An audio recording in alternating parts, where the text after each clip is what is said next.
রোহান পেশায় একজন আর্কিটেক্ট যে অন্যদের জন্য ঘর তৈরি করে, কিন্তু নিজ বাড়িতে একদমই একা। বন্ধুদের সাথে পার্টি আর সুন্দরীদের সাথে রাত্রিযাপন এই ছিল তার ডেইলি রুটিন। কিন্তু হঠাৎ একটি মেয়ের মৃত্যুর পর তার সব কিছু উলটপালট হয়ে যায়। রোহান তার বাড়িতে কিছু একটা অশরীরের উপস্থিতি অনুভব করতে শুরু করে, কিন্তু কে এই শক্তি, কেনই বা রোহানের পিছে পড়েছে, সেই প্রশ্নের উত্তর খুঁজতে রোহান এমন এক ব্যক্তির সাথে দেখা করে যে অন্যদের থেকে একদমই আলাদা। অন্যরা যা দেখতে না পায় সে তা দেখতে পায়। এরপর দুজন মিলে যখন এই রহস্যের সন্ধানে নামে, তারা এমন কিছু আবিষ্কার করে যা আপনার আমার কল্পনার একদমই বাইরে, যার কানেকশন সোজা ডে অফ জাজমেন্টের সাথে। হ্যালো ফ্রেন্ডস, দিস ইজ প্লাবন অ্যান্ড ওয়েলকাম টু প্লাবন ওয়ার্ল্ড। বলছি সম্প্রতি মুক্তি পাওয়া horror suspense thriller movie DS ইরাইয়ের কথা। DS ইরাই কথাটার একটা বড় ব্যাখ্যা আছে, যেটা আমি মুভির মধ্যে আলোচনা করব। তবে শুরু করার আগে শুধু বলবো, ইন্ডিয়ান সিনেমায় এমন কনসেপ্ট প্রথম দেখানো হচ্ছে যা আগে কখনোই দেখা যায়নি। সত্যি বলতে এমন কিছু দেখতে চলেছেন যা আপনাকে ভিতর থেকে কাঁপিয়ে তুলবে। তো আপনি সেসব ফেস করতে প্রস্তুত তো? একটু নড়েচড়ে বসুন। মুভি শুরুটা হয় একটি কনস্ট্রাকশন সাইটে। লাঞ্চের ব্রেকে এখানে মজদুরেরা লাঞ্চ করতে যাচ্ছে। এর মধ্যে আমাদের এই সাইটের সুপারভাইজার মধুসূদন পট্টিকে দেখানো হয়। মধুসূদন সাইটের ইঞ্জিনিয়ারকে কিছু ডকুমেন্টস দেখাচ্ছে। ঠিক তখনই পাশে একটি চায়ের কাপ পড়ে যায়, আর মধুসূদন এটা দেখা মাত্রই মধুসূদনের পুরো চেহারায় যেন চিন্তার ভাঁজ পড়ে যায়। মধুসূদন স্পষ্টই বুঝতে পারছে কোনো অঘটন ঘটতে চলেছে, কারণ কোনো কিছু ঘটার আগে মধুসূদন আগে থেকে বুঝতে পারে। ঠিক তখনই মধুসূদনের বাড়ি থেকে কল করে জানানো হয় তাদের পাশের বাড়ির মেয়েটি মারা গেছে। খবর পাওয়া মাত্রই মধুসূদন বাড়িতে ছুটে যায়। আশেপাশের মানুষজন ভিড় করেছে। খবর পেয়ে পুলিশ এসেছে। এখানে আমরা দেখতে পাই কানি নামে একটি মেয়ে কুয়াতে ঝাঁপ দিয়েছিল। একদিন পর পুলিশ তার বডিটি উদ্ধার করছে। দীর্ঘ সময় পানিতে পড়ে থাকার কারণে বডি অনেকটা নষ্ট হতে চলেছে। হাত পা সব কিছু বাঁকা হয়ে আছে। সোজা করার চেষ্টা করলেও করা যাচ্ছে না। বডিটি দেখেই বোঝা যাচ্ছে এটা কোনো স্বাভাবিক মৃত্যু নয়। এরপর আমাদের রোহান নামে এক আর্কিটেক্টকে দেখানো হয়। রোহান মূলত তার বাবার সাথে আমেরিকাতে থাকে। একটি প্রজেক্টের কাজে এখানে এসেছে। তবে তার জন্ম এখানে পড়াশোনা করে পরবর্তীতে আমেরিকায় গিয়েছিল। প্রথমে রোহানের বিষয়ে কিছু কথা বলে রাখি। রোহানের ডেইলি রুটিন সকালে উঠে কাজে যাওয়া, সেখান থেকে ফিরে বন্ধুদের সাথে আড্ডা দেওয়া এবং এক এক সময় এক একটি মেয়ের সাথে রাত্রিযাপন করা, এটাই ছিল তার ডেইলি রুটিন। একরকম বলতে গেলে রোহান একটু প্লে বয় টাইপের ছেলে। মানে যখন যে মেয়ের সাথে সুযোগ পায় সেখানে কাজে লাগানোর চেষ্টা করে। আজও তেমনই চলছে। এদিকে বাইরে রোহানের বন্ধুরা পার্টি করছিল। রোহানও বাইরে এসে ড্রিঙ্ক আনতে গেলে রোহানের ক্লাসমেটের এক বন্ধু রোহানকে জানায় কানি নামে একটি মেয়ে তাদের সাথে পড়ত, গতকাল কুয়াতে ঝাঁপ দিয়ে মারা গেছে। কানির কথা শোনা মাত্রই রোহান যেন একটা ঝটকা খায়। রোহান জানতে চায় তোমাকে কে বলল। সে তখন তার এক বন্ধুর কথা বলে যে আমাকে সে হোয়াটসঅ্যাপে মেসেজ করেছে। এরপর আমরা দেখতে পাই কানির মৃত্যুর খবরটি পাওয়ার পর রোহানের মুড অফ হয়ে যায়। রোহান পার্টির থেকে ডিস্ট্র্যাক্ট হয়ে যায়, এমনকি অনেক ড্রিঙ্ক করে একসময় ঘুমিয়ে পড়ে। সিন চলে যায় পরবর্তী দিন সকালে। রোহান ঘুম থেকে উঠে ব্যালকনিতে দাঁড়িয়ে তার ফোনের ফটোগুলো চেক করছিল। আর এখানে আমরা কানির সাথে রোহানের কিছু প্রাইভেট ফটো দেখতে পাই। আর এর দ্বারা আমরা বুঝতে পারি কানির সাথে রোহানের অ্যাফেয়ার চলছিল। এর জন্য গতরাতে কানির মৃত্যুর খবর পেয়ে রোহান শকড হয়ে গিয়েছিল। এরপর রোহান রেডি হয়ে তার এক বন্ধুকে নিয়ে কানিদের বাড়িতে যায়। আর সেখানে যাওয়া মাত্রই রোহানদের প্রথমে মধুসূদন পট্টির সাথে দেখা হয়। এদিকে কানিদের ঘরে কানির জন্য প্রার্থনার অনুষ্ঠান চলছে। মূলত এজন্যই মধুসূদন এখানে আসা যাওয়া করা সবার খোঁজখবর নিচ্ছিল। মধুসূদন প্রথমেই তাদের পরিচয় জানতে চাইলে রোহানরা জানায় যে আমরা একসময় কানির সাথে পড়াশোনা করতাম, ওর মৃত্যুর খবর পেয়ে এখানে এসেছি। এরপর মধুসূদন রোহানদেরকে ভিতরে নিয়ে কানির বাবার সাথেও পরিচয় করিয়ে দেয়। মূলত কানির বাড়িতে কানির বাবা মা, কানির দাদি আর ছোট ভাই কিরণ আছে। কানিদের বাড়ির মেয়ের তাদের জন্য চা নিয়ে আসে। এর মধ্যে রোহানের বন্ধুর একটি কল এলে সেও বাইরে চলে যায়।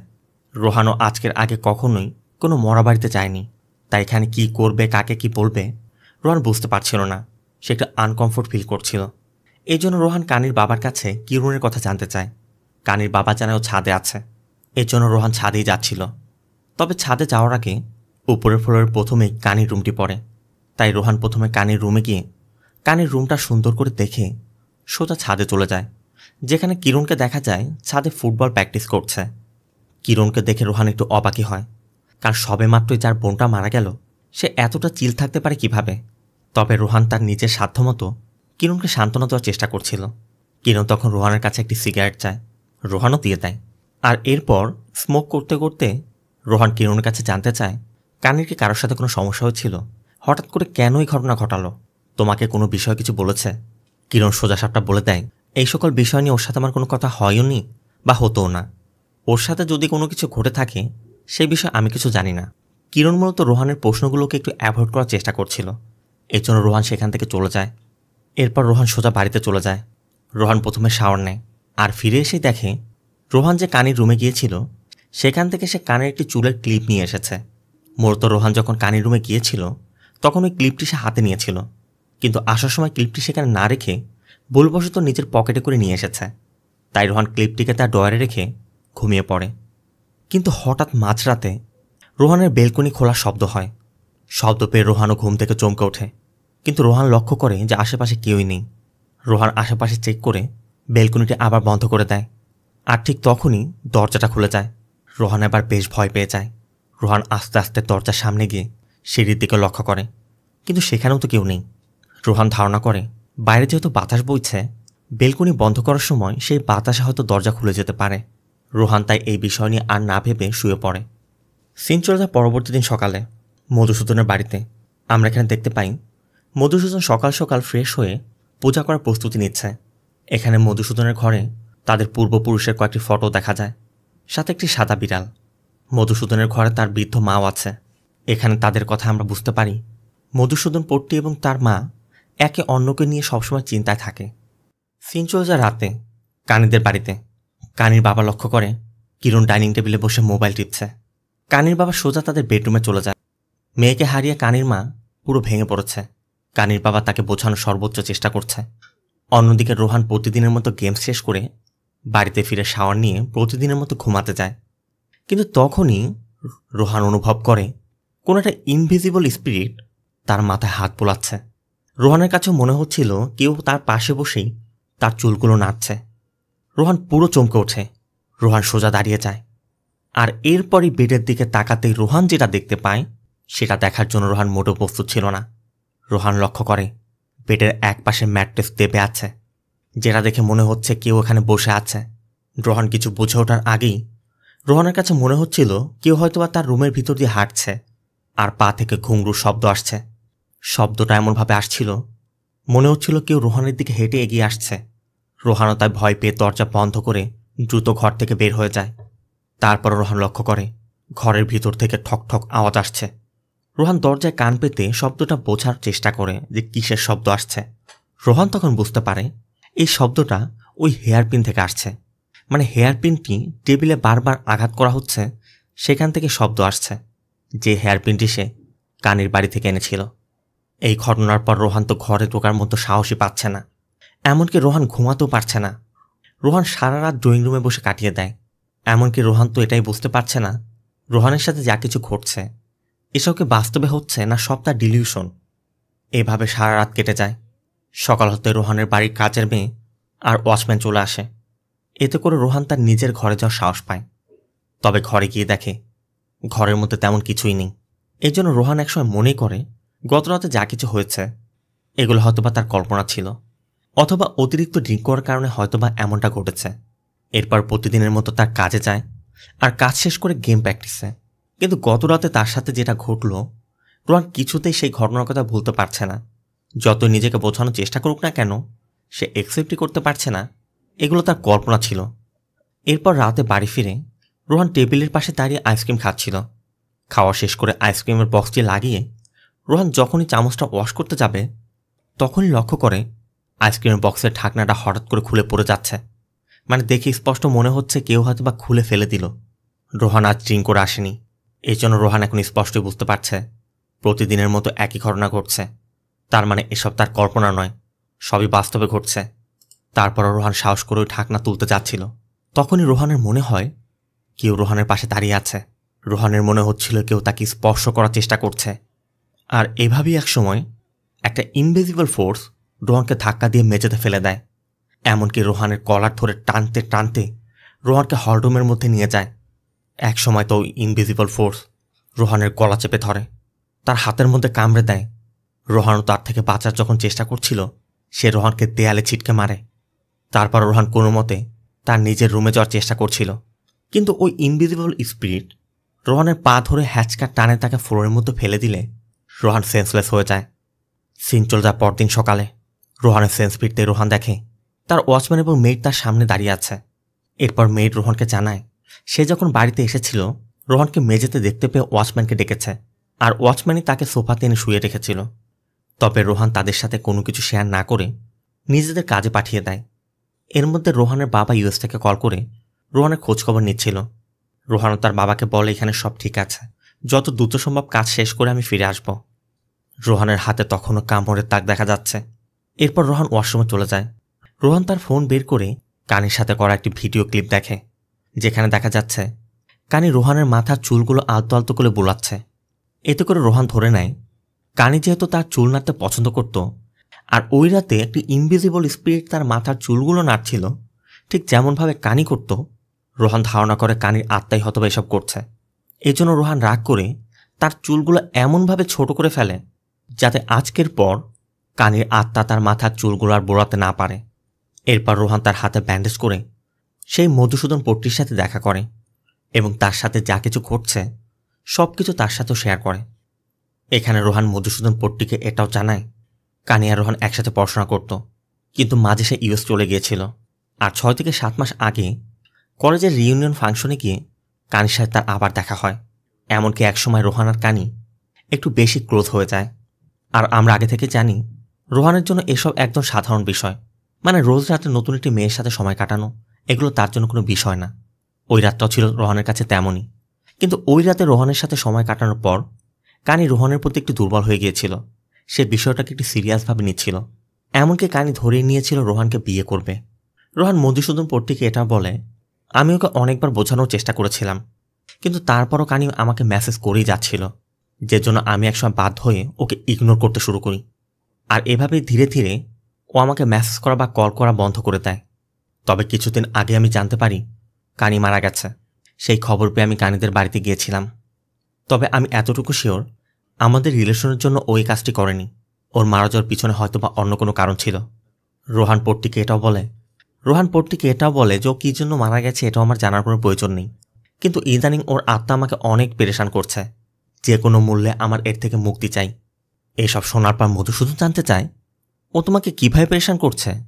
রোহান তখন সব কিছু ডিটেলসে বলে, মানে গত কয়েকদিন যাবৎ তার সাথে যে সকল ঘটনা ঘটেছিল রোহান ধাপে ধাপে সব কিছু মধুসূদনের সাথে শেয়ার করে। তবে মধুসূদন জানতে চায় তুমি এসব আমাকে কেন বলছো, আর আমি তোমাকে কিভাবে সাহায্য করব। ঠিক তখনই পাশে একটি চায়ের কাপ পড়ে যায়। মধুসূদনও বুঝতে পারছে সামনে হয়তো বা কোনো খারাপ কিছু হতে চলেছে, কারণ আমরা মুভির প্রথমাংশে দেখেছিলাম একটি চায়ের কাপ পড়ে যাওয়ার পরই কানির মৃত্যুর খবর এসেছিল। মানে কোনো অঘটন ঘটার আগে মধুসূদন তার সাইন বুঝতে পারে। রোহান মধুসূদনকে বোঝায় দেখুন একমাত্র আপনি আমাকে হেল্প করতে পারবেন। আমি তো আর ওর বাবা মায়ের সাথে কথা বলতে পারবো না। আপনি ওর বাবা মায়ের সাথে কথা বলে ওর আত্মার শান্তির জন্য একটি পূজা করার ব্যবস্থা করুন, যাতে করে যে সমস্যার জন্য আটকে আছে সেটার জন্য সমাধান হয়ে যায়। কারণ আমার যতটুকু মনে হচ্ছে ও এখন খুব রাগান্বিত, আমাকে মারতেও চেষ্টা করছে। মধুসূদন বলে দেখো কানি সবেমাত্রই মারা গেছে। নিয়ম অনুসারে মৃত্যুর 13 দিন পর ওর শ্রাদ্ধের মাধ্যমে সব আনুষ্ঠানিকতা শেষ হয়ে যাবে। তার সাথে ওর আত্মার মুক্তিও মিলবে। তখন আর তোমাকে কোনো সমস্যা করবে না। তাই তোমাকে 13 দিন পর্যন্ত অপেক্ষা করতে হবে। এরপর মধুসূদনের কথা মতো রোহান অনেক কষ্টে 13 দিন পার করে। আর 13 দিন হয়ে যেতেই রোহান নদীর ঘাটে গিয়ে নিজেও দেখে আসে কানির সুতার আনুষ্ঠানিকতা শেষ হয়েছে।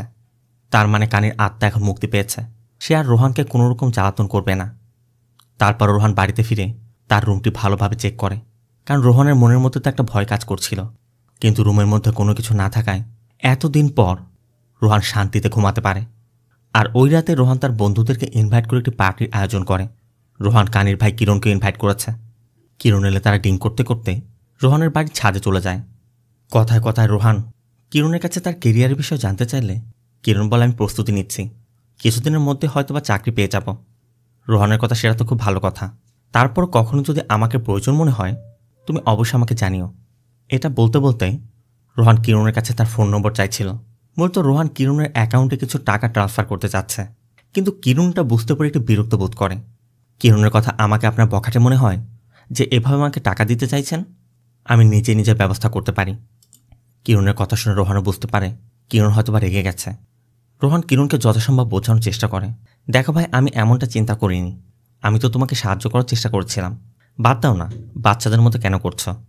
রোহান কিরণকে যথাসম্ভব বোঝানোর চেষ্টা করে, কিন্তু কিরণ এক সময় কাঁদতে শুরু করে। রোহান জানতে চায় কাঁদছো কেন? কিরণ কোনো জবাবই দিচ্ছিল না। রোহান মনে করে হয়তোবা কানের কথা মনে পড়ে এমনটা কাঁদছে। এর জন্য রোহান কিরণের জন্য ড্রিঙ্কস আনতে যায়। কিন্তু রোহান যখনই ড্রিঙ্কস বানাতে শুরু করে ঠিক তখনই রোহানের কানে সেই ঘুংরুর আওয়াজ ভেসে আসে। এমনকি রোহানের মনে হচ্ছিল কেউ সামনের দিক দিয়ে হেঁটে এসে রোহানকে পার করে কিরণের কাছে যাচ্ছে। সাথে সাথেই রোহান ঘুরে দেখে ওই ইনভিজিবল স্পিরিট কিরণের কলার ধরে টানছে। এমনকি টান দিয়ে একসময় কিরণকে ছাদ থেকে ফেলে দেয়। রোহান তাকে বাঁচানোর চেষ্টা করলেও ওই ইনভিজিবল স্পিরিট টেনে হিচড়ে কিরণকে নিচে ফেলে দেয়। কিরণের হাত পা ভেঙে একদম চুরমার হয়ে যায়। এমন একটা পরিস্থিতি যেটা দেখানো সম্ভব নয়। সাথে সাথে কিরণকে হসপিটালে নেওয়া হয়। খবর পেয়ে কিরণের বাবা মাও আসে। মধুসূদন এসেছে। তবে মধুসূদন এটা দেখেই রোহানকে দোষারোপ করছিল যে ওকে ডাকার কী প্রয়োজন ছিল। রোহান বাড়িতে ফিরে আসে, কিন্তু রোহানের নিজের রুমে যাওয়ার সাহস হচ্ছে না। রোহান স্পষ্টই বুঝতে পারছে কানির আত্মা এখনও যায়নি। এজন্য রোহান কানির ওই হেয়ার পিনটি নিয়ে বসে বসে ভাবছিল কানির আত্মার কী করা যেতে পারে। রোহান ওই হেয়ার পিনটি একবার খুলছিল আর লাগাচ্ছিল। তখনই দেখা যায় যখনই রোহান ওই হেয়ার পিনটি খুলছে আর লাগাচ্ছে ঘরের লাইটগুলো ব্লিঙ্ক করছে। একসময় তো লাইট বন্ধই হয়ে যায়। রোহান পুরো চমকে ওঠে। রোহানের আবারও মনে হচ্ছিল তার ঘরের ভিতর দিয়ে হয়তো বা কেউ চলাচল করছে। রোহান ফোনের ফ্ল্যাশ লাইট অন করে পুরো ঘর তল্লাশি করে, কিন্তু কোথাও কিছু দেখা যাচ্ছিল না। আবার এদিকে কিচেনের বেসিনের পানির আওয়াজ আসছিল। রোহান গিয়ে দেখে কেউ পানি ছেড়ে রেখেছে, কিন্তু রোহান তো ছাড়েনি। রোহান বন্ধ করে যখনই ফিরতে যাবে ঠিক তখনই কিচেনের সেলফ থেকে প্লেটগুলো নিচে পড়তে থাকে। রোহানও ভয়ে দ্রুত সেখান থেকে বের হয়ে আসে। আর এরপরই রোহান সিঁড়ির দিকে তাকাতে যেটা দেখতে পায়, ভাই রে ভাই, আপনি যদি একা ঘরে থাকেন আর এমন জিনিস আপনার চোখের সামনে পড়ে কি হবে আমি জানি না। কালো প্যান্ট পরা, গায়ে কোনো জামা নেই, শরীর এতটাই শুকনা পাঁজরের হাড়গুলো গোনা যাচ্ছে, গলার উপরের কোনো অংশই নেই। রোহানের দিকে হাত বাড়িয়ে কিছু একটা চাইছে। রোহানও বুঝতে পারছে না এমন সিচুয়েশনে সে কী করবে। তবে এরপরই সেই আত্মাটা উপরের দিকে চলে যায়। রোহানও লক্ষ্য করে এই আত্মার পায়ে ঘুংরু বাঁধা। ঘুংরুর শব্দ তার পা থেকে আসছে, তার মানে এটা কানির আত্মা নয়। রোহান সারা রাত ঘরের বাইরে কাটিয়ে দেয়। আর সকাল হতে মধুসূদনকে কল করলে মধুসূদন রোহানের বাড়িতে চলে আসে। রোহান মধুসূদনকে গত রাতের ঘটনার কথা খুলে বলে, যা আমরা যেটা ভেবেছিলাম এতদিন কানির আত্মা, সেটা আসলে কানির আত্মা না, এটা তো একজন পুরুষের আত্মা, তার পায়ে ঘুংরু বাঁধা। এসব শোনার পর মধুসূদনও বুঝতে পারছে না আসলে এই বাড়িতে কী ঘটছে। কিন্তু মধুসূদন ধারণা করে এই বাড়িতে হয়তোবা কারোর মৃত্যু হতে পারে। সেই আত্মা হয়তোবা এখনও পর্যন্ত এখানে আটকে আছে। রোহানের কথা এমনটা হওয়ার কোনো সুযোগই নেই, কারণ এই বাড়িটি আমার বাবা নিজে তৈরি করেছিল।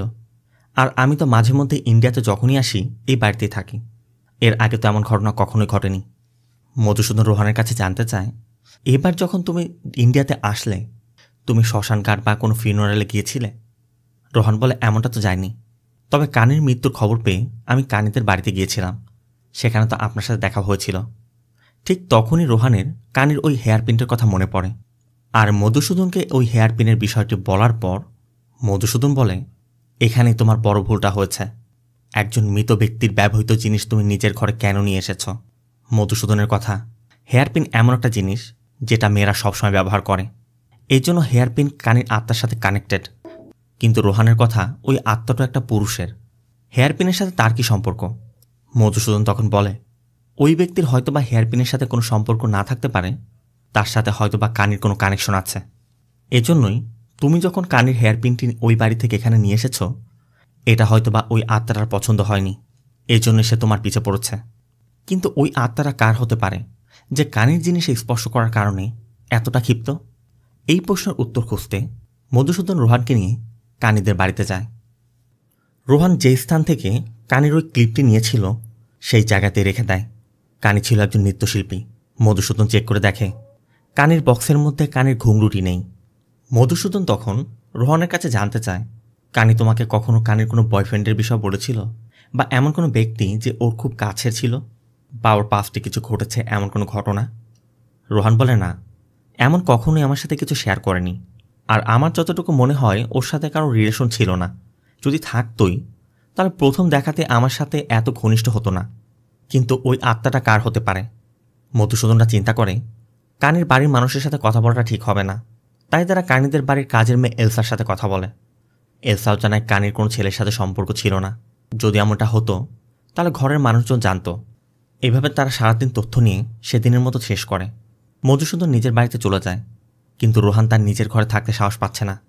তাই রোহান তার মেয়েটকে দিয়ে তার ঘর থেকে কাপড় চোপড় আনিয়ে তার এক বন্ধুর বাসায় চলে যায়। কিন্তু যেই ঘটনা এতদিন রোহানের সাথে ঘটছিল, ঠিক একই রকম ঘটনা মধুসূদনের সাথে শুরু হয়। মধুসূদন রাতে যখন খাবার খেতে বসে, মধুসূদন তার আশেপাশে কিছু একটার উপস্থিতি বুঝতে পারছিল। আবার এদিকে মধুসূদনের ঘরের জানালাটা বারবার খুলছে আর বন্ধ হচ্ছে। কিন্তু মধুসূদনের ওই সাদা বিড়ালটা সেখান দিয়ে যাওয়ায় মধুসূদন ধারণা করে বিড়ালের কারণে হয়তোবা জানালা খুলেছে। কিন্তু এরপর যেটা হয় তাতে মধুসূদন পুরো চমকে ওঠে। হঠাৎ করে মধুসূদনের সামনের চেয়ারটা সরে যায়। মনে হচ্ছিল কেউ বসার জন্য চেয়ারটা টান দিয়েছে। এটা দেখার পরই মধুসূদন ভয়ে তার পূজার ঘরে চলে যায়, এমনকি দরজাটা ভিতর থেকে বন্ধ করে দেয়। তবে মধুসূদনের কানে সেই ঘুঙরুর শব্দ ভেসে আসছিল। মধুসূদন স্পষ্টই বুঝতে পারছে ঘুঙরু পরিহিত কেউ একজন তার পূজার ঘরের দিকে হেঁটে আসছে। কিন্তু ওই ইনভিজিবল স্পিরিট পুজোর ঘর ঢুকতে না পেরে দরজার সামনে থেকে চলে যায়। এরপর মধুসূদন ওই পূজার ঘর থেকে বের হয়ে পুরো ঘরে লবণ ছিটিয়ে দেয়। এমনকি মায়ের ঘরে গিয়ে মাকেও চেক করে দেখে তার মা ঠিক আছে কিনা। সিন চলে যায় পরবর্তী দিন। মধুসূদন রোহানকে নিয়ে কানির ডান্স স্কুলে যায়, যেখানে কানি ডান্স শিখত। তাদের ধারণা কানির কোনো বয়ফ্রেন্ড থাকলে এখানে তার তথ্য পাওয়া যেতে পারে। তবে কানির ফ্রেন্ডের সাথে কথা বলে সে জানায় তার জানা মতে কানির কোনো বয়ফ্রেন্ড ছিল না। তবে রোহান জানতে চায় বয়ফ্রেন্ড না থাকলো এমন কোনো লোক ছিল যে কানিকে পছন্দ করত বা ওর পিছু করত। কানির বান্ধবী তখন বলে, একদিন আমরা মার্কেটে গিয়েছিলাম, কিন্তু বৃষ্টির কারণে বাস স্টপে দাঁড়ালে সামনের স্টুডিওতে কাজ করা এক ব্যক্তি বারবার ঘুরে ঘুরে কানিকে দেখছিল। সেদিনের মতো তো আমরা চলে এসেছিলাম, কিন্তু পরবর্তীতে আমরা দেখি ওই ব্যক্তিটা আমাদের ডান্স ক্লাসের সামনে এসে কানিকে ফলো করছে। আমি তখন কানিকে বলেছিলাম চল পুলিশে কমপ্লেন করি, কিন্তু কানি আমার কথা না শুনে বিষয়টা গুরুত্ব দেয়নি। রোহান জানতে চায় লোকটা কি দেখতে অনেক শুকনা বা লম্বা ছিল? কানির বান্ধবী বলে হ্যাঁ, এমনটাই ছিল। এতে করে রোহান আর মধুসূদন ধারণা করে এই আত্মাটা ওই ব্যক্তির হতে পারে, কারণ সে তো কানিকে পছন্দ করত। কিন্তু এখন প্রশ্ন হচ্ছে ওই ব্যক্তি মারা গেল কিভাবে, আর কানির সাথে তার কানেকশনটা কি? আর সেই প্রশ্নের উত্তর খুঁজতে হলে তাদেরকে সেই ফটো স্টুডিওতে যেতে হবে যেখানে ওই ব্যক্তি কাজ করত। তো কথা মতো মধুসূদন আর রোহান সেই দোকানে যায়, আর সেখানে কথা বলে জানতে পারে এমন একজন ব্যক্তি এখানে কাজ করত, তবে কাজে খুবই স্লো ছিল। সাথে তার থেকে এটাও জানা যায় ওই ব্যক্তির নাম ছিল ফিলিপ। তবে বেশিরভাগ সময়ই দোকানের সামনে দাঁড়িয়ে কারোর জন্য অপেক্ষা করত, এমনকি মাঝে মধ্যে চার্চে যাতায়াত করত। আর কাগজের মধ্যে ওর প্রেয়ার সম্পর্কে কী সব লেখালেখি করত। লোকটির থেকে ফিলিপের অ্যাড্রেস না পাওয়া গেলেও ফিলিপের ফোন নম্বর পাওয়া যায়। রোহান জানতে চায় চাকরি ছেড়ে চলে কেন গেল। লোকটা বলল সৌদিতে চাকরি হয়েছিল, এজন্যই তো আমাদের এখান থেকে চাকরি ছেড়ে চলে গিয়েছিল। রোহান তখন লোকটার কাছে এটাও জানতে চায়, আপনি বললেন ও কাগজের মধ্যে ওর প্রেয়ার সম্পর্কে কী সব লিখত, ওই কাগজগুলো কি আপনার কাছে এখনও আছে? এরপর লোকটি অনেক খুঁজে তাদেরকে ওই নোটসগুলো দেয় যেগুলো ফিলিপ লিখত, কিন্তু এখানে কী লেখা রয়েছে তারা কিছুই বুঝতে পারছে না। তার উপর ফিলিপসের যে নম্বরটি পেয়েছে ওই নম্বরটিও বন্ধ, যে জন্য যোগাযোগ করার কোনো সুযোগও নেই। ঠিক তখনই মধুসূদনের মনে পড়ে কানিদের বাড়িতে যে এলসা কাজ করত, ওই এলসা বলেছিল তার ছেলে সৌদিতে চাকরি করে। তাই মধুসূদনরা ধারণা করে যে একটা পসিবিলিটি থাকতে পারে যে এলসার ছেলে যেহেতু সৌদিতে কাজের জন্য গিয়েছিল আর ফিলিপও সৌদিতে চাকরির জন্য গিয়েছিল, দুজনই একই এলাকার, তাই দুজনই হয়তো বা একই এজেন্সির মাধ্যমে সৌদি যেতে পারে। এটা তাদের একটা ধারণা মাত্র। আর এলসা হয়তো বা ফিলিপের বিষয়েও কিছু জানতে পারে, কারণ একই শহর থেকে দুজন ব্যক্তি সৌদিতে কাজ করে, এটা হওয়ার সম্ভাবনা কিন্তু একটু বেশি। এই জন্য রোহান এলসার থেকে তথ্য নিতে এলসার বাড়ির উদ্দেশ্যে রওনা হয়ে যায়। আর অন্যদিকে ফিলিপের ওই নোটসগুলো নিয়ে মধুসূদন চার্চে চলে যায়, কারণ দোকানদার বলেছে ফিলিপ মাঝে মধ্যেই চার্চে যেত, তাই চার্চে গেলে হয়তোবা ফিলিপের সম্পর্কে কোনো তথ্য পাওয়া যেতে পারে। অন্যদিকে রোহান এলসার বাড়িতে পৌঁছে গেছে। রোহান এলসার কাছে তার ছেলের বিষয়েও জানতে চায়, যে আপনি বলেছিলেন আপনার ছেলে সৌদিতে থাকে, ও কোন এজেন্সির মাধ্যমে গিয়েছিল, সেই এজেন্সির কোনো তথ্য বা নম্বর আমাকে দিতে পারবেন? এলসা বলে আমার খুঁজে দেখতে হবে। এই জন্য এলসা বাড়ির মধ্যে চলে যায়। অন্যদিকে মধুসূদন চার্চের ফাদারের সাথে দেখা করে ফিলিপের লেখা ওই নোটসগুলো ফাদারকে দেখায়, যেটা দেখা মাত্রই ফাদার বলে, এটা তো ডিএস ইরাই সম্পর্কে লিখেছে। এখানে কিছু বিষয় বাইবেল থেকে নেওয়া হচ্ছে আর কিছু বাইরে থেকে।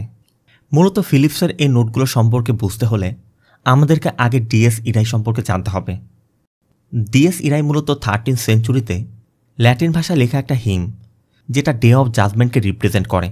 সোজা কথা বলতে গেলে ওই দিনটাকে বোঝায় যেদিন পৃথিবী ধ্বংস হয়ে যাবে, আর সৃষ্টিকর্তার নির্দেশে একটি সিংহার শব্দে প্রতিটি মৃত ব্যক্তি তাদের কবর থেকে উঠে আসবে। সেদিন যার যার কর্মের বিচার হবে, আর কর্মফলের উপর ভিত্তি করে কেউ জান্নাতে যাবে, কেউ জাহান্নামে।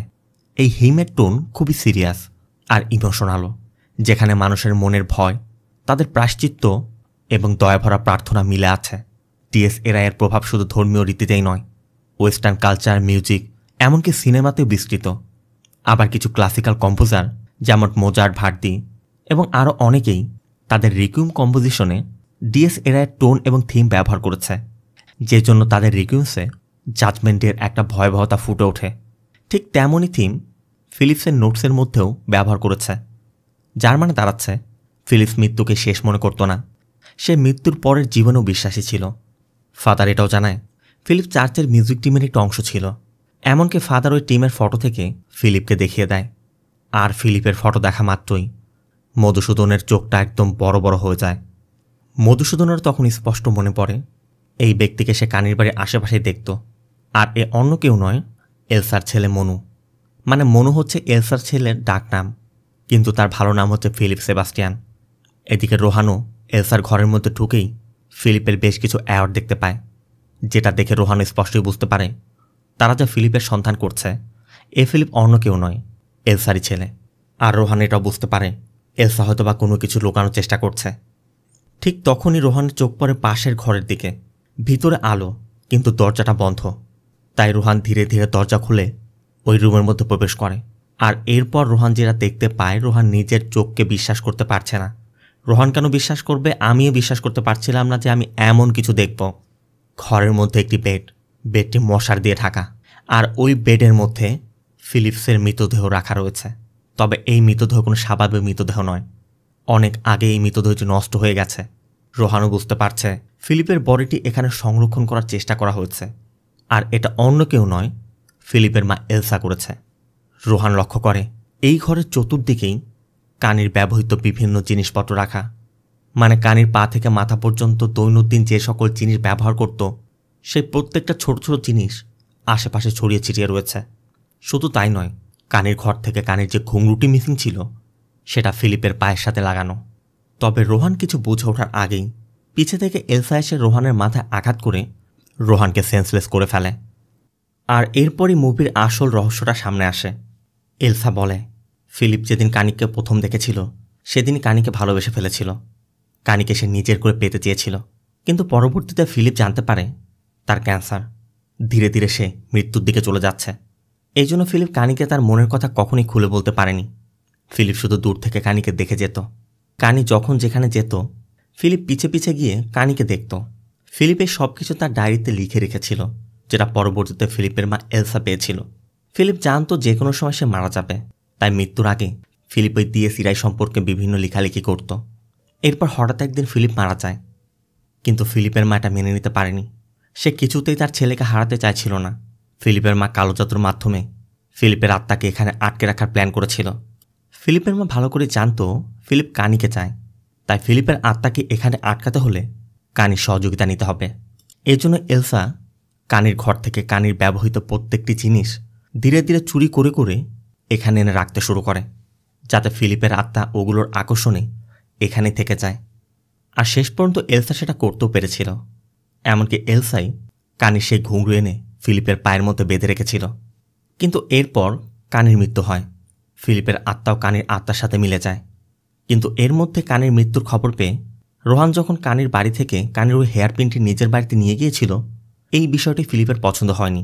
এই জন্য মূলত সে রোহানের পিছে পড়েছিল। আবার এলসা এর মধ্যেই বুঝতে পেরেছিল মধুসূদন রোহানকে সাহায্য করছে, তাই এলসা নিজেই ফিলিপের আত্মাকে মধুসূদনের বাড়িতে পাঠিয়েছিল, যাতে মধুসূদন ভয় পেয়ে রোহানের থেকে দূরে থাকে। কিন্তু মধুসূদন সেটা করেনি। এরপর এলসা একটি কোদাল নিয়ে বাড়ির পিছের দিকে গিয়ে মাটি খনন করছিল। মূলত এলসা চাচ্ছিল রোহানকে এখানে মাটি চাপা দিয়ে দিবে। এদিকে মধুসূদন রোহানকে বারবার কল করে পাচ্ছে না, যে জন্য মধুসূদনের একটু সন্দেহ হয়। তাই মধুসূদন সোজা এলসার বাড়িতে চলে আসে, আর এসেই দেখে এলসা বাড়ির পিছনে মাটি খুঁড়ছে। এরপর মধুসূদন ঘরের মধ্যে গিয়ে সবকিছু দেখতে পায়, আর রোহানকে অজ্ঞান দেখে রোহানকে জাগায়। মধুসূদন ঘরের মধ্যে সবকিছু দেখে স্পষ্ট বুঝতে পারে এলসা এখানে কি করার চেষ্টা করেছে।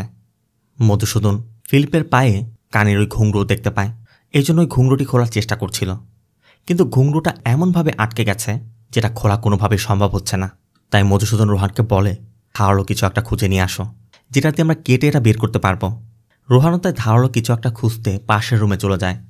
ঠিক তখনই ফিলিপসের আত্মা এসে দরজাটা বন্ধ করে দেয়। সে মধুসূদনের উপর আক্রমণ করে। অন্যদিকে এলসা ঘরে এসে রোহানকে দেখতে পেয়ে রোহানকে মারার চেষ্টা করছিল, কিন্তু রোহান অনেকক্ষণ স্ট্রাগল করে একসময় এলসাকে ধাক্কা দিয়ে ফেলে দেয়। আর অন্য ঘরে গিয়ে দেখে ফিলিপসের আত্মা মধুসূদনকে মারার চেষ্টা করছে। এর জন্য রোহান আর এক মুহূর্ত সময় নষ্ট না করে ফিলিপসের পা থেকে ঘুঙরু খোলার চেষ্টা করে, কিন্তু কোনোভাবে খুলতে না পেরে একসময় ফিলিপসের পা সহ কেটে চিমনির আগুনের মধ্যে দিয়ে দেয়। সাথে সাথে মধুসূদনের ভিতর থেকে ফিলিপসের আত্মাও বের হয়ে চিরদিনের মতো চলে যায়। একই সময় পুরো ঘরের মধ্যে আগুন লেগে যায়, যে জন্য রোহান মধুসূদন এবং এলসাকে ঘরের বাইরে নিয়ে আসে। আর এভাবেই ঘরের ভিতরে থাকা সব কিছু আগুনে জ্বলে নষ্ট হয়ে যায়। সিন চলে যায় এই ঘটনার কয়েকদিন পর। জর্জ নামে একজন সাইকিয়াট্রিস্ট মধুসূদনের সাইটে এসে মধুসূদনের সাথে দেখা করে। সে তার একটি বাড়ির কথা বলে, যে তার একটি বাড়ি আছে, এক মা ছেলের কাছে সেই বাড়িটি সে ভাড়া দিয়েছিল, কিন্তু সেখানে একটি স্পিরিটের উপস্থিতি থাকার কারণে ওই মা ছেলে সেখান থেকে চলে গেছে। জর্জ ওই বাড়ি থেকে ওই স্পিরিটটি বের করতে মধুসূদনের সাহায্য চায়। মূলত জর্জ যে বাড়ির কথা বলছে আর যে মা ছেলের কথা বলেছে, সেই বিষয়টি জানতে হলে আপনাদের ভূতাকালাম মুভিটি দেখতে হবে, কারণ এই মুভির সাথে ভূতাকালাম মুভির একটি লিঙ্ক করে দেওয়া হচ্ছে। অনেকেই তো আপনারা দেখেছেন, যদি না দেখে থাকেন আমাকে কমেন্টে জানাবেন, আমি অবশ্যই সেই মুভিটিও আপনাদেরকে এক্সপ্লেন করে শোনাবো। অন্যদিকে রোহানও এদিকে সব কাজ শেষ করে ইউএস যাওয়ার প্রিপারেশন নিচ্ছে। তবে রোহান যখন বের হবে কোনো একটা ইনভিজিবল স্পিরিটের উপস্থিতি বুঝতে পারে। তবে এবার কোনো ঘুঙরুর আওয়াজ নেই, মনে হচ্ছিল শুধু পা টিপে টিপে আসছে। রোহান বুঝতে পারে ওই স্পিরিটটি তার খাটে বসেছে, কারণ যে স্থানে বসেছে সেখানে ম্যাট্রেস দেবে আছে। আবার রোহান কানির যে হেয়ার পিনটি তার বাড়িতে রেখে এসেছিল, সেই হেয়ার পিনটিও বেডের উপরে। রোহান বুঝতে পারছে না এটা কীভাবে এলো, কিন্তু রোহান ওই স্পিরিটের উপস্থিতিটি ভালো মতো বুঝতে তার বিছানার চাদর উঠিয়ে ছুঁড়ে মারে। আর এরপরই দেখে কোনো একটি নারীর অবয়বে কেউ বিছানার উপর বসে আছে। মূলত এখানেই মুভির শেষটা হয়। এই স্পিরিটটি কার সেটা মুভিতে বলা হয়নি, মূলত মুভিটি ওপেন এন্ডিংয়ে শেষ হয়েছে। তো এখন আপনাদের মনের মধ্যে প্রশ্ন জাগতে পারে, এই আত্মাটি কার? এই আত্মা কি কানির? কারণ ফিলিপসের আত্মা তো ওই দিনই মুক্ত হয়ে চলে গেছে। তাহলে চলুন এই বিষয়ে আমরা কথা বলি।